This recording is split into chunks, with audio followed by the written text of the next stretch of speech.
Brought to you by Nova शुद्ध घी। जब जब खाए दिल खुश हो जाए सदियों का नोवा शुद्ध देसी घी, सपना स्वस्थ भारत का। I love घी। लखनऊ का लालबाग खंडारी लेन, पहले इस इलाके में जब लोग निकलते थे तो चर्चाएं कुछ और होती थी, लेकिन अब चर्चाओं का विषय बदल गया है जब से एक आतंकी नेक्सस की बात सामने आई है और शाहीन की गिरफ्तारी के बाद परवेज़ को भी अब एटीएस और जम्मू कश्मीर की पुलिस ने गिरफ्तार कर लिया है। हमारे साथ यहाँ कुछ निवासी हैं जो उन परिवारों को जानते रहे हैं, उनके संपर्क में भी रहे हैं और काफ़ी इस वक्त ये शॉक्ड हैं इस पूरी खबर के बाद। इन लोगों से मैं बात करूँगा जो यहीं खंडारी लेन लालबाग के निवासी हैं, सालों से रह रहे हैं यहाँ पर। आप बताइए मुझे कि जब इस तरह की खबर आपने देखी तो क्या रिएक्शन था इस परिवार के साथ? आप भी शायद रहे हैं, आप बचपन से यहाँ रहे हैं, संपर्क किस तरह का रहा, क्या बातचीत रही? देखिए, ये परिवार जो था ये काफ़ी रिजर्व्ड फैमिली थी, ये बहुत कम लोगों से इंटरेक्ट करते थे और मोहल्ले में भी इनका बहुत कम इन्वॉल्वमेंट था। और चूँकि ये लोग भी थोड़ा पढ़े लिखे डॉक्टर्स थे तो हम लोग तो कभी सोचा नहीं था कि इस तरह की घटना सामने आ जाएगी।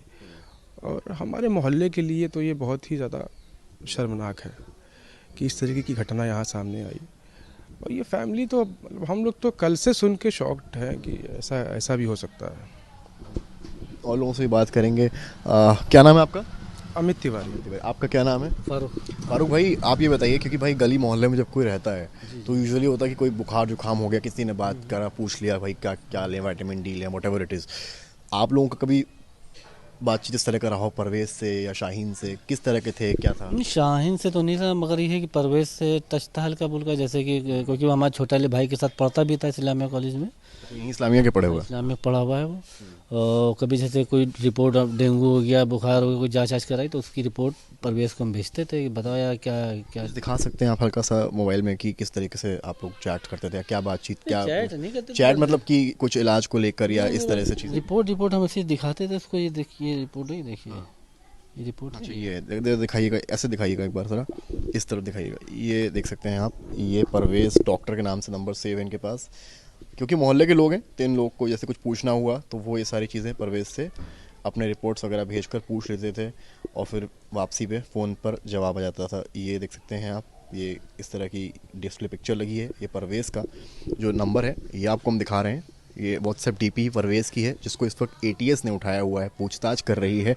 और ये डीपी आप देखिए एक बार, और इस पे ही यहाँ पे लोगों से वो टच में रहता था, बातचीत होती थी। तो आपने जब ये समझा कि इस तरह से आतंकी नेक्सस में शाहीन का नाम पहले आया, फिर परवेज़ का कनेक्शन आया, फिर आप लोगों को क्या समझ में आया उसको? हम लोग तो इस चीज़ को देखो एकदम अचंभे में, ऐसे कैसे हो सकता है, क्योंकि हम लोग बचपन से देख रहे हैं कि इस तरीके से मतलब नहीं, क्योंकि पूरा परिवार बहुत अच्छा पढ़ा लिखा परिवार, अच्छा कायदे का लोग कभी देखा ही नहीं अपने काम से मतलब। मगर पुलिस से क्या हो गया कि वो रेडिकलाइज हो गया? अगर ऐसा नहीं, वो तो हम इसके बारे में क्या कह सकते हैं, वो जाने। अगर पुलिस जांच करेगी, अगर उसमें होगा तो वो होंगे। मुझे आपका क्या नाम है? इधर आइए, इधर आइए। मेरा नाम नवाज़ खान है। नवाज़ भाई, आप बताइए, आप भी इस मोहल्ले में रहे हैं, यूजुअली खेलते हैं क्रिकेट, बैडमिंटन, क्या ऐसा कुछ खेला कभी आपने? नहीं, हम लोग के साथ गेम तो नहीं हुआ। हम लोग 2002 में इधर रहने आए थे तो अब सभी लोग शिफ्ट हो चुके थे।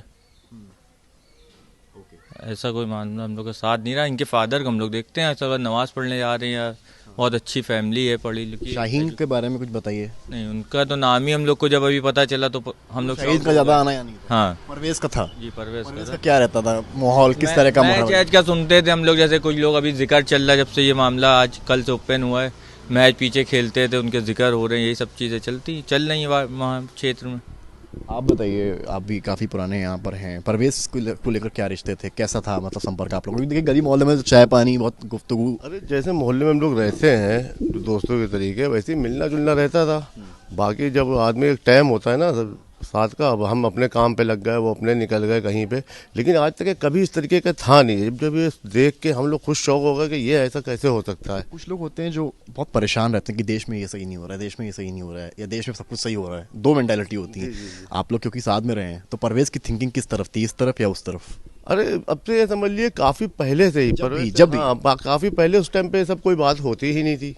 उस टाइम से कोई बात होती नहीं। रही बात शाहीन की, उसको तो बहुत टाइम से 15-15 साल पहले से जो है, ये समझ लिए देखा ही नहीं उसको बिल्कुल भी। कहीं आते जाते यहाँ घर पे। और बाकी रही बात इनकी, जैसे बबलू ये सब है, अच्छा ठीक ठाक लोग हैं भाई, कभी कोई तरह लड़ाई झगड़ा कुछ नहीं, बिल्कुल नॉर्मल जैसे फैमिली अपनी ज़िंदगी गुजारती है, एकदम ठीक ठाक थे, बहुत शरीफ लोग हैं इस तरीके से। लेकिन ये जो हो गया कि इससे तो भाई हर आदमी बिल्कुल शौक है। मोहल्ले में क्या गलत हुआ है भाई? मोहल्ले में क्या माहौल है इस वक्त, क्योंकि इस तरह की जब खबर आ रही है? दहशत का माहौल है मोहल्ले में लोग घर से बाहर नहीं निकल रहे हैं।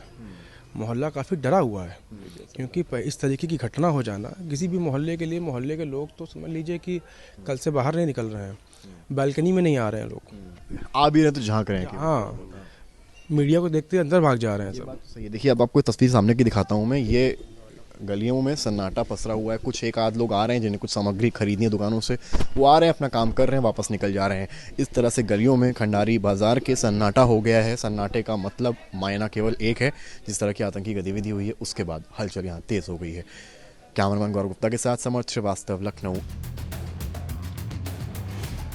मुख्तार अंसारी ये नहीं समझ सके कि कोई षड्यंत्र है। उन्होंने 8 फोर्स के जवानों को, फोर्स है वो, फोर्स के असलहे है वो, एक सिंगल भी कोई असला मुख्तार के पास नहीं। अगर साउंड के साथ चला दे मैं चुनौती देता हूँ, और एक शब्द भी मुख्तार ने उसमें दंगा भड़काने के लिए कहा, मैं फांसी पे चढ़ने को तैयार हूँ। मुलायम सिंह के सामने बैठ के उन्होंने पूरी घटना लिखी पूरी थी। बताई, और झूठी बिल्कुल गलत FIR मुख्तार के खिलाफ हमसे दस्तखत करा के कराई। कृष्णानंद राय की हत्या का मामला है, मुकदमा हुआ है। मुख्तार अंसारी जिस डेट में घटना है उस दिन जेल में है। कि कृष्णानंद राय रणबीर सेना के कमांडर थे बिहार में, जो सामूहिक नरसंहारों के लिए जिम्मेदार थे। एक बार पूछिएगा, पंजाब की जेल में न गया, ये ब्रजेश सिंह की तरह से नकली पासपोर्ट बना के दाऊद इब्राहिम के पास तो नहीं चला गया। मुख्तार अंसारी के LMG के बरामदगी की बात थी, गलत, झूठ, 1000% झूठ। तो एक आरोप ये भी लगता है कि योगी जी तब गोरखपुर से चले थे और उनकी हत्या की भी साजिश रची गई थी। योगी जी को आजमगढ़ में घेरा गया था, मुख्तार घेरवाए थे। मुख्तार से कहीं भेंटे नहीं थी योगी आदित्यनाथ से। हिसाब किताब का मतलब गोली मार देंगे। जो खड़े इंटरव्यू में बैठ करके धमकी दे रहा है अफजाल अंसारी को, उसको आप महिमा मंडप कर रहे हैं। अब ये चुनाव में 5 मीटिंग किए थे योगी जी, अब 5 क्षेत्रवा में हरा दिया है। मुलाकात का पहला लफ्ज यही था कि भैया ने हमको इन लोगों ने जहर खिला दिया। आप क्या समझते हैं नतमस्तक हूं?